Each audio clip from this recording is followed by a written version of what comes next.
पंजाब की शांत मिट्टी, जहां हवा भी सत्य और भक्ति की खुशबू लेकर बहती थी। उसी धरती पर एक सादा, ईमानदार और दिल से नेक इंसान रहता था, मांझ। गांव वाले उसे इज्जत से मांझ खां कहते थे। मांझ बेहद सच्चा था, किसी का दुख देख नहीं सकता था। गांव की पंचायत में उसकी बात को अहमियत मिलती थी, क्योंकि मांझ जो भी कहता, सच कहता। लोग उसका सम्मान करते, उसकी नेक नियत पर भरोसा करते। उस समय मांझ साखी सरवर के भक्त थे। हर साल दूर पहाड़ों तक जाने वाली यात्रा में शामिल होते। पत्थरों के चबूतरों पर माथा टेकना, झंडे चढ़ाना, भक्तों के साथ ढोल नगाड़ों की आवाज में चलना, यही उनका धर्म था, यही उनकी भक्ति। लेकिन मांझ के दिल में एक सवाल हमेशा छुपा रहता था कि सच्चा रास्ता आखिर है क्या? भगवान तक पहुंचने की असली राह कौन सी है? एक दिन कुछ सिख यात्री गांव आए और बोले, मांझ, बस एक बार गुरु अर्जन देव जी के दर्शन कर लो। उनके चरणों में वो रोशनी है जो मन के अंधेरों को मिटा देती है। पहले मांझ ने मना किया, लेकिन न जाने क्यों दिल के अंदर कुछ था जो उन्हें खींच रहा था। अगले ही दिन मांझ अपनी लाठी, एक छोटा सा झोला लेकर अमृतसर की ओर चल पड़े।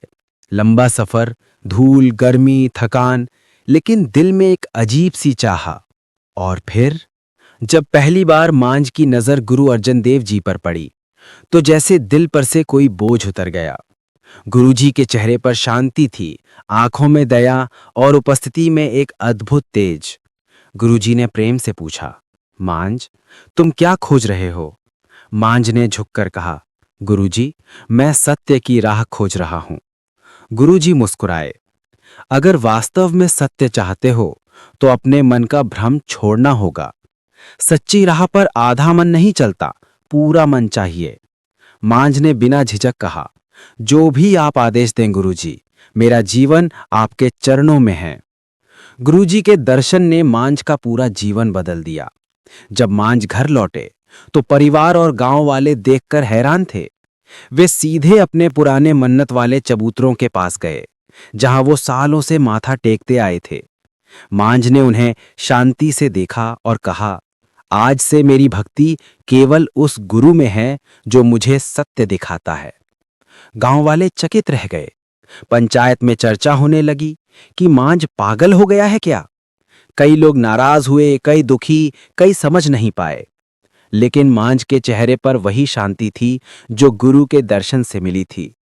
बिना किसी शोर, बिना विरोध के उन्होंने अपने पुराने मान्यताओं को एक तरफ रख दिया और गुरु की राह पकड़ी। मांझ अमृतसर आकर हरि मंदिर साहिब की सेवा में लग गए। जहां काम सबसे मुश्किल होता, मांझ वहीं खड़े मिलते। कभी सरोवर का पानी भरते, कभी सफाई करते, कभी लकड़ी काटते, कभी भारी बोरियां उठाते। रात को जब सारी संगत सो जाती, मांझ अकेले सरोवर में उतर जाते और गहराई तक जाकर सफाई करते।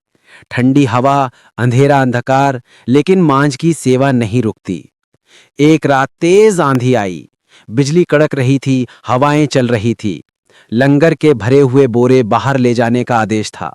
सब डरे हुए थे, पर मांझ तुरंत बोले, अगर ये गुरु का हुक्म है तो मांझ तैयार है। अंधेरी रात, भारी बोरे, तेज हवाएं, लेकिन मांझ का मन दृढ़। उसी बीच उनका पैर फिसला और वो बोरे समेत एक गहरे कुएं में गिर पड़े। ठंडा पानी, ऊपर अंधेरा, चारों तरफ सन्नाटा, लेकिन मांझ ने बोरे सिर से ऊपर उठा लिए, कहते हुए, मेरी जान जाए पर गुरु का लंगर खराब नहीं होना चाहिए। सुबह अमृत वेले गुरु अर्जन देव जी स्वयं उस कुएं के पास आए। संगत आश्चर्य में थी, गुरुजी बाहर कम ही निकलते थे। गुरुजी ने आवाज लगाई, मांझ। कुएं से थकी पर स्थिर आवाज आई, गुरुजी, मांझ यहां है।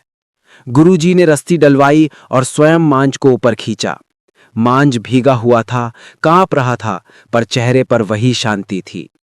गुरुजी ने पूछा, मांझ, जब जान को खतरा था तब भी तुम्हें डर नहीं लगा? मांझ ने सिर झुकाकर कहा, गुरुजी, जहां आपका नाम है वहां डर कैसा? मेरी जान, मेरा मन, सब आपके चरणों में है। गुरुजी के चेहरे पर अद्भुत तेज चमक उठा। उन्होंने प्रेम से कहा, मांझ, आज से तुम केवल एक भक्त नहीं, तुम सिखों में श्रेष्ठ हो। मांझ सिखों का मांझ है और गुरु का भी सच्चा सिख। ये वचन सुनकर मांझ की आंखों में आंसू आ गए।